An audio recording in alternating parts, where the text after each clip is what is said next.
সরকারি কর্মকর্তা কর্মচারীদের ৩০ নভেম্বরের মধ্যে সম্পদের বিবরণী জমা দিতে হবে। দুদকের জালে পতিত সরকারের শখানেক রাঘব বোয়াল। বন্যায় ব্যাপক ক্ষয়ক্ষতির জন্য ভারতীয় আগ্রাসনকে দুষছেন বিশিষ্টজনেরা। জুলাই বিপ্লবের পর দিল্লির প্রতিহিংসামূলক আচরণের সমালোচনা। দুর্গাপূজা উপলক্ষে ভারতের বিশেষ অনুরোধে ইলিশ রপ্তানি হচ্ছে। প্রযোজন রক্ষায় ১৩ অক্টোবর থেকে ২২ দিন ইলিশ আহরণ বন্ধ। এবং অটোরিকশার দাপটে রাজধানী জুড়ে বিশৃঙ্খলা, বেপরোয়া চলাচলে বাড়ছে যানজট, বিফলে ট্রাফিক পুলিশের তৎপরতা।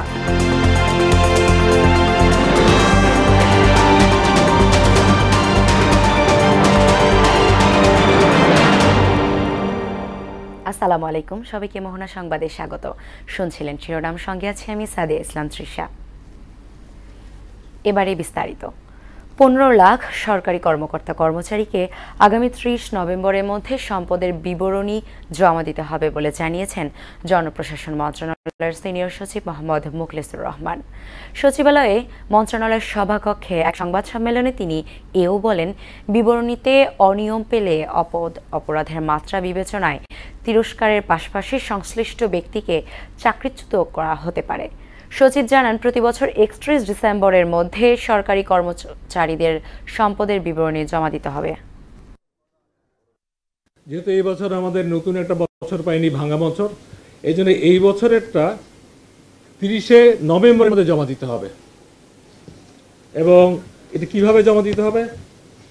এটা সিলগালাকৃত খামে সংশ্লিষ্ট কর্তৃপক্ষের জমা দিতে হবে।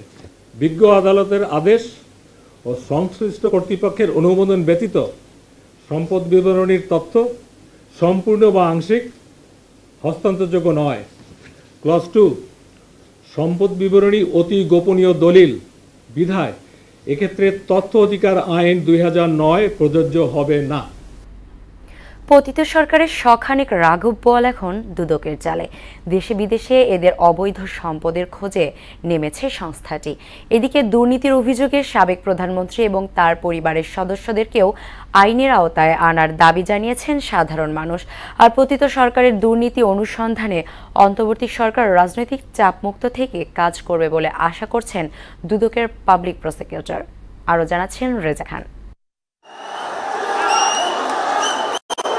আওয়ামী লীগ সরকারের নজিরবিহীন দুর্নীতি আর দুঃশাসনের বিরুদ্ধে জেগে ওঠে ছাত্র জনতা।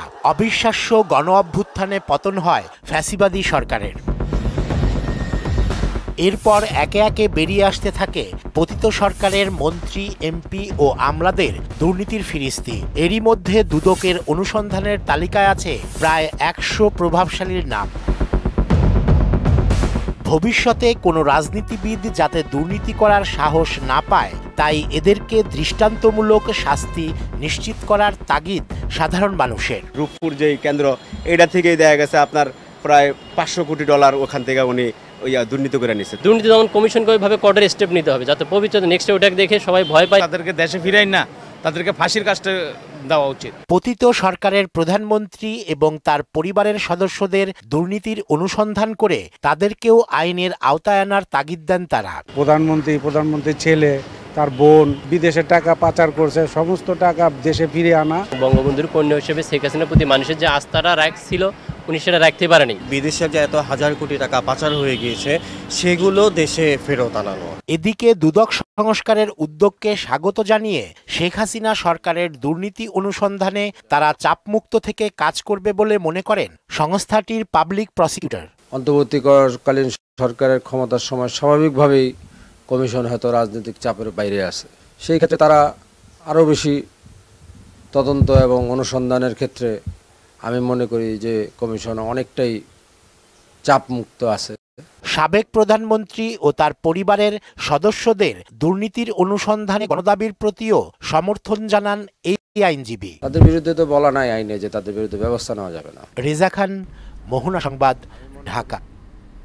ছাত্র জনতাকে নির্বিচারে গুলি চালিয়ে যারা গণতন্ত্রকে হত্যা করেছে, সেই আওয়ামী লীগের বাংলাদেশের রাজনীতি করার কোনো অধিকার নেই বলে মন্তব্য করেছেন বিএনপির স্থায়ী কমিটির সদস্য হাফিজউদ্দিন আহমদ। বিএনপির প্রেস ক্লাবে এক সেমিনারে তিনি বলেন, জোর করে ক্ষমতায় থাকতে সবচেয়ে নিকৃষ্ট পথ ব্যবহার করেছেন শেখ হাসিনা। ছাত্র জনতার বিপ্লব ব্যর্থ হতে দেওয়া যাবে না উল্লেখ করে নির্বাচনের মাধ্যমে ভালো রাজনীতিবিদরা দায়িত্বে চলে আসবে বলেও মন্তব্য করেন বিএনপির এই নেতা। প্রধানমন্ত্রী হোক, রাষ্ট্রপতি হোক, যেই হোক, যদি দুর্নীতি করে ক্ষমতাসীন অবস্থায় দুর্নীতি দমন কমিশন এত পাওয়ারফুল থাকতে হবে যে তারা তদন্ত করে যদি দোষী পায় তাদেরকে তাদের এই 5 বছর যাওয়ার আগে যাতে জেলে ঢুকাতে পারে, এই ধরনের ব্যবস্থা আমাদের সংবিধানে সন্নিবেশিত করতে হবে। আমরা যে সমৃদ্ধ বাংলাদেশের জন্য যুদ্ধ করেছি, সেই সমৃদ্ধ বাংলাদেশ আমাদের দ্বার প্রান্তে। অতি অল্প সময়ের মধ্যেই আমরা রাষ্ট্র সংস্কার করে বাংলাদেশকে জনগণের বসবাসের উপযুক্ত একটি গণতান্ত্রিক রাষ্ট্র হিসাবে দেখতে চাই। ভারতের কারণে রাজ্যের বাংলাদেশের প্রতি বছর বন্যার ব্যাপক ক্ষয়ক্ষতি হচ্ছে বলে মনে করছেন বিশিষ্টজনেরা। জাতীয় প্রেস ক্লাবে ফেনী সাংবাদিক ফোরামে আয়োজিত সাম্প্রতিক বন্যা কারণ ও করণীয় শীর্ষক সেমিনারে একথা উঠে আসে। জুলাই বিপ্লবের পর বাংলাদেশ নিয়ে ভারতের প্রতিহিংসামূলক আচরণকে দুঃখজনক বলেও মনে করেন তারা। মনিরুল ইসলামের রিপোর্ট। দেশের 11 জেলায় সাম্প্রতিক বন্যার তিক্ত অভিজ্ঞতা নিয়ে গোলটেবিল বৈঠক করে ঢাকাস্থ ফেনী সাংবাদিক ফোরাম। বিশেষজ্ঞদের সমন্বয়ে আলোচনা হয় বন্যার কারণ এবং করণীয় নিয়ে। মূল প্রবন্ধ উপস্থাপন করেন বিশিষ্ট পরিবেশ বিজ্ঞানী ডক্টর আহমদ কামরুজ্জামান মজুমদার। এ সময় ফেনীতে ঘটে যাওয়া বন্যায় প্রত্যক্ষ চিত্র তুলে ধরেন ঢাকাস্থ ফেনীর সাংবাদিকরা। বলেন, বাংলাদেশ থেকে নানান রকম সুবিধা নিলেও ভারতের ভূমিকা প্রতিহিংসামূলক। আমাদের এখানে বন্যা মূলত সৃষ্টি হয় 7 সিস্টার থেকে। আপনার এখানে যদি কোনো বৃষ্টি নাও হয়, দেখবেন ভয়াবহ বন্যা শুরু হয়ে গেছে। তার কারণ আমি নিজে প্রত্যক্ষদর্শী। মণিপুর রাজ্য একটা পাহাড়ি এলাকা, পানিতে ভেসে যাওয়ার পরে এখন খুব দ্রুত গতিতে সেখানে যে বাঁধ ছিল, বাঁধ ভেঙে যাচ্ছে। ওই এলাকায় রাস্তাঘাট সব পিচঢালা রাস্তা চলে গেছে নদী গর্ভে। Investment corporation of Bangladesh ICB chairman Abu Ahmed বলেন, প্রতি বছরই বন্যা হবে এমন প্রস্তুতি নিয়েই সামনের দিকে এগোতে হবে। একটা ফয়সালা করতে হবে একটা ইকুইটির ভিত্তিতে, একটা বোঝাপড়ার ভিত্তিতে। হ্যাঁ, বৃষ্টি হবে, ওইখানে হবে, এদিকেও হবে, বন্যা আসতেই পারে, কিন্তু আমরা শুধু বন্যার বেশিরভাগ বার্ডেন বহন করব, ক্ষতিগ্রস্ত হব, সেটা যেন না হয়। সমস্যা উত্তরণে কূটনীতিক বোঝাপড়ার মাধ্যমেই ভারতের সঙ্গে পানির ন্যায্য হিস্যা আদায় করতে হবে বলে মনে করেন সাবেক রাষ্ট্রদূত আনোয়ারুল্লাহ চৌধুরী। এই সমাধান এটা করতে হলে রাষ্ট্রীয় লেভেলে, সরকারের লেভেলে এটা করতে হবে এবং ভারতের সাথে এই যে চুক্তি বা ভারতের সাথে যে বোঝাপড়া, এটা ওই লেভেলেই করতে হবে, এটা কূটনৈতিকভাবে করতে হবে। আকস্মিক বন্যা পরিস্থিতি মোকাবিলায় আপৎকালীন তহবিল গঠনের তাগিদও দেন তিনি। স্থানীয়ভাবে এই একটা পুনর্বাসনের জন্য একটা চেষ্টা নিতে পারি। মনিরুল ইসলাম, মোহনা সংবাদ, ঢাকা। কুমিল্লায় এখনো ঘুরে দাঁড়াতে পারেনি বন্যা দুর্গতরা। গোমতী নদীর বাঁধ ভাঙা স্রোতে তাদের ঘরবাড়ি সহ সবকিছু ভাসিয়ে নিয়ে গেছে। এ অবস্থায় সবকিছুই নতুন করে শুরু করতে হচ্ছে ক্ষতিগ্রস্তদের। এ অবস্থায় সরকারি বেসরকারি সহযোগিতার অপেক্ষায় আছেন সবাই। কুমিল্লা থেকে তাওহিদ হোসেন মিঠু প্রতিবেদন জানাচ্ছেন আফরিন পপি। কুমিল্লায় বন্যায় পানি চলে গেলেও রয়ে গেছে ক্ষতচিহ্ন। আগ্রাসী বন্যা কেড়ে নিয়েছে দুর্গতদের সবকিছু। ঘরে ফিরতে তাদের নতুন করে শুরু করতে হবে সংসার। এ অবস্থায় সরকারি বেসরকারি সহযোগিতা ছাড়া তাদের পক্ষে ঘরে ফেরা সম্ভব না বলে জানান ক্ষতিগ্রস্তরা। আমাদের সামর্থ্য নাই যে ঘরবাড়ি তোলার, এখন আপনারা যদি পারেন সহযোগিতা করতেন। সরকারের কাছে আবেদন করছি যাতে আমরা পরবর্তীতে একটু দাঁড়াতে পারি। ঘরহারা মানুষগুলো বলছে যে আয় রোজগার তা দিয়ে নতুন ঘর করা সময় সাপেক্ষ, কারো কারো পক্ষে অসম্ভব বলে জানান ভুক্তভোগীরা। এখনকার যে আমরা বাড়িঘর আবার বাসায় ফিরে যাবো এই সমস্যা আমরা নাই, আর সরকার সহানুভূতি করে। আমরা যে ঘর বাড়ির যে জামু, ঘর নাই, দুয়ারদা নাই, কিছু নাই, বেড়া নাই, খোড়া নাই, কিছু নেই। আমরা বাড়িঘর হারিয়ে ক্ষতিগ্রস্ত অনেক পরিবার বসবাস করছেন খোলা আকাশের নিচে কিংবা আত্মীয় স্বজনের বাড়ি ও আশ্রয় কেন্দ্রে। বিল্ডিং ঘরে 2 রুম ডাইবে গেছে গিয়ে কোরের লগের বাড়ি, ডাইবে গেছে গিয়ে আবার একটা ওয়াল এমন একটা ফাঁকিয়ে গেছে গিয়ে মাঝখানে। কাঁচা ঘরদের বিটপিন কাইটা কুইটা গেছে গিয়া, মাল সাবানো নষ্ট হয়ে গেছে গিয়া, চাল ভাত যা আছে সব গেছে। ক্ষতিগ্রস্তদের তালিকা করে পুনর্বাসনের কাজ চলছে উল্লেখ করে সরকারি ও দাতা সংস্থার সহায়তায় সবাইকে পুনর্বাসনের উদ্যোগ নেওয়া হবে বলে জানালেন এই কর্মকর্তা। যাদের ঘরবাড়ি ক্ষতিগ্রস্ত হয়েছে তাদেরকে আমরা পুনর্বাসনের এটা নিয়ে ইতিমধ্যে আমরা কার্যক্রম শুরু করেছি। আমাদের বিভিন্ন দাতা সংস্থা এবং বিভিন্ন এনজিওরা অ্যাসেসমেন্ট অলরেডি ফিল্ড লেভেলে কাজ তারা এখন করতেছে। আমরা সরকারকে জানিয়েছি যে আমাদের এই কুমিল্লা জেলায় বিভিন্ন উপজেলায় এই পরিমাণ অর্থ, এই পরিমাণ ঘরবাড়ি ক্ষয়ক্ষতি হয়েছে। তার প্রেক্ষিতে মন্ত্রণালয় থেকে যখন আমরা বরাদ্দ পাবো দেন আমরা তখন পুনর্বাসনের কার্যক্রম শুরু করব। এবারের বন্যায় জেলার আবাসিক খাতের ক্ষতি 1000 কোটি টাকার বেশি বলেও জানান তিনি। আফরিন পপি, মোহনা সংবাদ। দুর্গাপূজা উপলক্ষে ভারত সরকারের বিশেষ অনুরোধে ইলিশ রপ্তানির সিদ্ধান্ত নেওয়া হয়েছে বলে জানালেন মৎস্য ও প্রাণী সম্পদ উপদেষ্টা ফরিদা আক্তার। সচিবালয়ের নিজ দপ্তরে আন্তঃমন্ত্রণালয় বৈঠকে সাংবাদিকদের কথা বলেন তিনি। এক প্রশ্নের জবাবে উপদেষ্টা বলেন, মৎস্য ও প্রাণী সম্পদ নয়, ভারতের ইলিশ রপ্তানির অনুমোদন দিয়েছে বাণিজ্য মন্ত্রণালয়। শামীমুজ্জামান চৌধুরীর রিপোর্ট। অন্তর্বর্তী সরকারের মৎস্য ও প্রাণী সম্পদ উপদেষ্টা সম্প্রতি ঘোষণা দেন এবার ভারতে কোনো ইলিশ রপ্তানি করা হবে না। এরপরেই এ নিয়ে শুরু হয় আলোচনা সমালোচনা। এর মধ্যেই শনিবার বাণিজ্য মন্ত্রণালয়ে জারি করা এক আদেশে ভারতে 3000 টন ইলিশ রপ্তানির অনুমোদন দেওয়া হয়। এ নিয়ে সাংবাদিকদের প্রশ্নের জবাবে মৎস্য ও প্রাণী সম্পদ উপদেষ্টা ফরিদা আক্তার বলেন, এ দায় বাণিজ্য মন্ত্রণালয়ের। বাণিজ্য মন্ত্রণালয় স্বাধীনভাবে এটা তারা দিয়েছেন এবং তারা একটা অনুরোধের প্রেক্ষিতে দিয়েছেন। ভারতের দুর্গাপূজা উপলক্ষে বিশেষ অনুরোধ ছিল, সেই অনুযায়ী তারা করেছেন। সেটা তাদেরকে আমি তোড়জোড় করতে পারি না। উপদেষ্টা বলেন, ভারত সরকারের বিশেষ অনুরোধে ইলিশ রপ্তানির অনুমোদন দিয়েছে বাণিজ্য মন্ত্রণালয়। ভারতের যারা মৎস্য ব্যবসায়ী এবং বাংলাদেশের মৎস্য ব্যবসায়ী তারা একটা অনুরোধের প্রেক্ষিতে এটা বাণিজ্য মন্ত্রণালয় দিয়েছে। এর সাথে মৎস্য ও প্রাণী সম্পদ মন্ত্রণালয়ের কোনো সম্পর্ক নেই। আমাদের এখনো সেই কমিটমেন্টটা আগের মতোই আছে যে আমরা বাংলাদেশের মানুষের জন্য ইলিশ যেন প্রাপ্যতা নিশ্চিত করতে পারি এবং একটা দাম, যেটা আপনারা বলছেন যে দাম বেড়ে গেছে ইমিডিয়েটলি, আমার মনে হয় যে এটা মিডিয়ার একটা বলার কারণে আরো বেড়ে যাচ্ছে। আপনারা এর আগে সমুদ্রে মৎস্য সংরক্ষণ ও মা ইলিশ রক্ষায় আন্তঃমন্ত্রণালয় বৈঠক করেন ফরিদা আক্তার। প্রজনন মৌসুম হয় আগামী 13 অক্টোবর থেকে 3রা নভেম্বর পর্যন্ত 22 দিন ইলিশ আহরণ বন্ধ রাখার নির্দেশ দেন তিনি। 13 অক্টোবর থেকে 3রা নভেম্বর এই ইলিশের প্রজনন মৌসুমে যে আহরণ বন্ধের একটা নির্দেশনা থাকবে। শামীমুজ্জামান চৌধুরী, মোহনা সংবাদ, ঢাকা। অটোরিকশার দাপটে রাজধানীর সড়কে প্রতিদিনই তৈরি হচ্ছে বিশৃঙ্খলা। অসহনীয় যানজটে নাকাল ভুক্তভোগীরা বলছেন, 3 চাকার এসব বাহনে এলোমেলো ও বেপরোয়া চলাচলই সড়কে বিশৃঙ্খলার মূল কারণ। আর পুলিশের দাবি, মূল সড়কের রিকশা বন্ধের সর্বোচ্চ চেষ্টা চলছে। আরও জানাচ্ছেন ওবায়দুল হক মারুফ। নেই রুট পারমিট, দরকার পড়ে না ড্রাইভিং লাইসেন্সেরও। লেন না মেনে বেপরোয়া গতিতে এলোমেলোভাবে ছুটে চলা সহ নানা কারণে রাজধানীর সড়কে বাড়ছে বিশৃঙ্খলা। গল্পটি অটোরিকশা চালকদের, যারা দিনভর গুরুত্বপূর্ণ সড়কের মোড় অথবা বাস, রেল স্টেশন সহ বিভিন্ন স্টেশনে জটলা পাকাতে উস্তাদ। রানিং গাড়ি থাকে রাস্তাঘাটে, আমাদের ফুট করে বামেতে ডাইনে যায়, বামেতে ডাইনে অনেক সমস্যা হয় এটার জন্য।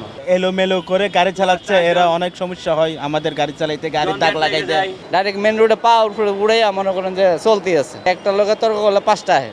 অলিগলিতে তেমন আয় উপার্জন নেই দাবি করে বাধ্য হয়ে প্রধান সড়কে চলাচল করার কথা জানালেন অটোরিকশা চালকরা। এলাকার অলিগলিতে সেরকম একটা ভালো একটা টিপ হয় না। মনে করেন এই অটোর জমা হইলো আপনার 550 টাকা জমা। যদি আমরা যদি মেন রোডে না বেরিয়ে দিলে আমরা জমা দিব করতে খামো কোথা থেকে? রিস্ক তো আছে বলতে এখন কি কোনো পেট তো চালাতে হইবে, আমাদের পেট চালাতে হবে না, কিস্তিতে গাড়িটা কিনছি। যাত্রীরাও নিরুপায়। গতি নির্ভর ও সস্তার বাহন হওয়ায় ঝুঁকি ভুলে অটোরিকশায় সাওয়ার হওয়ার কথা জানান যাত্রীরা। টাইম কনজিউমিং আর প্লাস হচ্ছে ভাড়াটা কিছুটা কম পাওয়া যায়। অটোরিকশা থাকলে তাড়াতাড়ি আসা যাওয়া করা যায়, এইটাই। গণ আন্দোলনে আওয়ামী সরকারের পতনের পর সড়কে বেড়েছে অটোরিকশার তৎপরতা। নিয়মিত অভিযানের মাধ্যমে এসব রিকশা চলাচল বন্ধে ব্যবস্থা নেওয়ার কথা জানালেন ট্রাফিক সার্জেন্ট। ধীরে ধীরে একটু করে বল প্রয়োগ করতেছি। তো বল প্রয়োগের অংশ হিসেবে আজকে সিনিয়র স্যারদের নির্দেশনায় আমরা হচ্ছে প্লাস দিয়ে ওদের মেইন লাইনটা করে কেটে দিচ্ছি আর কি, কেটে দিয়ে ঘুরাই দিচ্ছি। আমরা একদম পরিপূর্ণভাবে নিয়ন্ত্রণ আনতে সক্ষম হবো কিছুদিন। রাজপথে অটোরিকশা বন্ধে 2014 থেকে 2021 সাল পর্যন্ত সময়ে উচ্চ আদালতের 3 দফা নির্দেশনা বাস্তবায়নে ব্যর্থ হয়েছে বিগত সরকার। রাজধানীর প্রধান সড়কগুলোয় ব্যাটারি চালিত অটোরিকশা বন্ধে ট্রাফিক বিভাগ থেকে অভিযান শুরু হয়েছে। ইতোমধ্যে সড়কে শৃঙ্খলা ফিরতেও শুরু করেছে।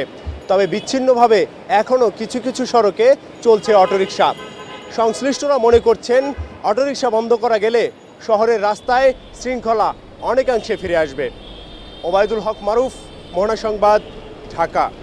পেট্রোবাংলার চেয়ারম্যান জনেন্দ্রনাথ সরকারের অপসারণ সহ 2 দাবিতে মানববন্ধন করেছে রাষ্ট্রায়ত্ত সংস্থা gas transmission company limited GTCL কর্মকর্তা কর্মচারীরা।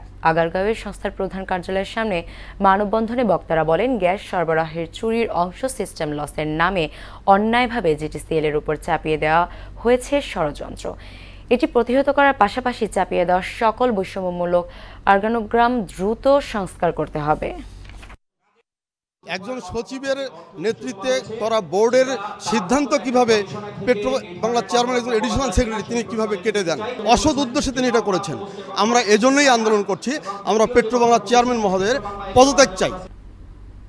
4 দফা দাবিতে অনশন কর্মসূচি পালন করছেন রোহিঙ্গা ক্যাম্পে কর্মরত শিক্ষকরা।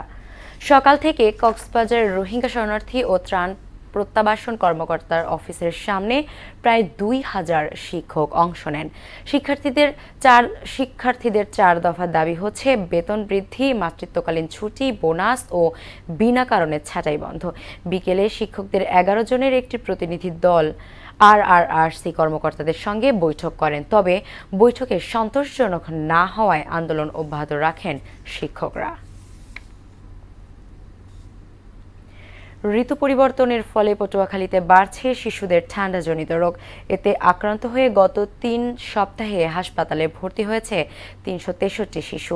জেলার সদর হাসপাতালে শিশু ওয়ার্ড ও ডায়রিয়া ওয়ার্ডে ধারণ ক্ষমতার 3 গুণ বেশি রোগী রয়েছে। ফলে পরিস্থিতি সামাল দিতে হিমশিম খাচ্ছেন চিকিৎসকরা।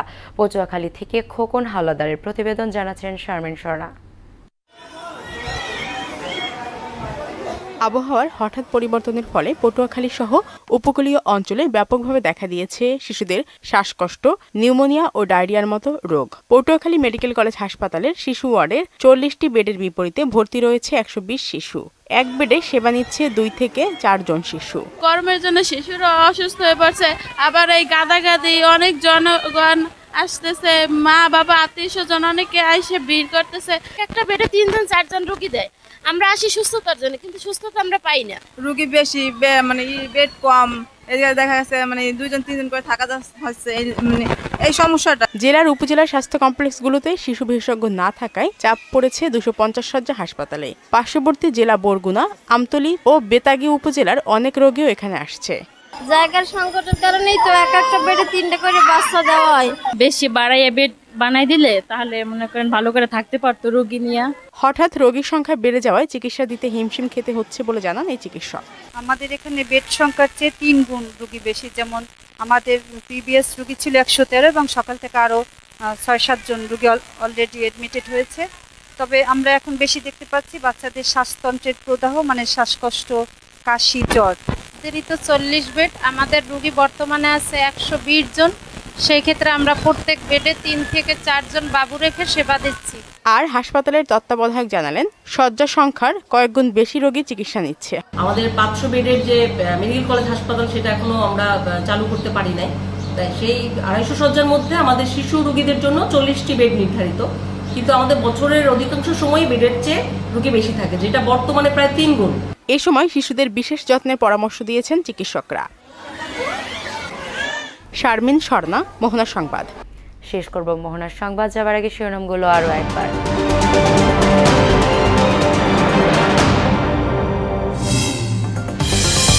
সরকারি কর্মকর্তা কর্মচারীদের 30 নভেম্বরের মধ্যে সম্পদের বিবরণী জমা দিতে হবে। দুদকের জালে পতিত সরকারের শখানেক রাঘব বোয়াল।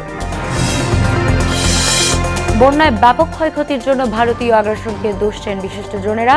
জুলাই বিপ্লবের পর দিল্লির প্রতিহিংসামূলক আচরণের সমালোচনা। দুর্গাপূজা উপলক্ষে ভারতের বিশেষ অনুরোধে ইলিশ রপ্তানি হচ্ছে।